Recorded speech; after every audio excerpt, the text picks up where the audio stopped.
Over the years, I've seen my lodge and other Masonic bodies deal with members who don't pay their dues in a variety of ways. It seems there has been a progression of sorts requiring less and less of a financial effort for a brother to return. Years ago, I recall the NPD brother had to pay dues for each year missed, plus the current year's dues, to become a member in good standing once again. Then, there was a period when the member in arrears had to pay just last year's and current year's dues. Now, for one of the bodies where I am a member, a brother can rejoin just by paying the current year's dues. If things keep going this way, I guess we'll have to pay them to come back. Of course, these men are our brothers, and we do in fact want them back. And there are good reasons why some don't pay. Hardship and illness being at the top of the list. Every Masonic body I belong to always takes that into consideration, and I have seen many meetings where understanding members remit the dues of a brother who simply cannot pay. Still, I think we're pretty lenient with non-payment of dues. My personal opinion is we probably should be.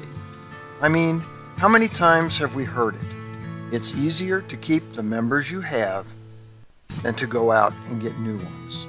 With all that in mind, I ran across something that really made me do a double take. Make that a triple take. I was going through records kept by a 19th century Grand Secretary in Missouri when I came across a list of suspensions for Missouri Lodge Number 1. The first half-dozen entries were for a group of brothers suspended July 2nd, 1868, for non-payment of dues. The first line made note that Brother William Stewart was suspended NPD for a period of 5 years. Wow, I thought, 5 years? That's pretty stiff. No, it turns out Brother Stewart got off easy. The next 4 entries were for members suspended for periods of 20 or 25 years. 25 years for non-payment of dues. Now that sends a message. The 6th entry was for Brother Maximilian Eller, suspended for a period of 10 years. This line also contained a note that Brother Eller came back after the 10-year suspension ended and paid his dues.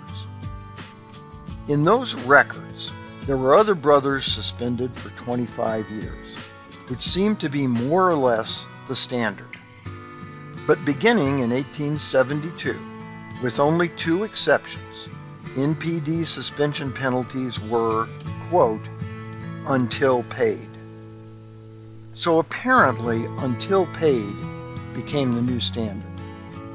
One of those original 6 brothers, Charles Eager, may have heard about this.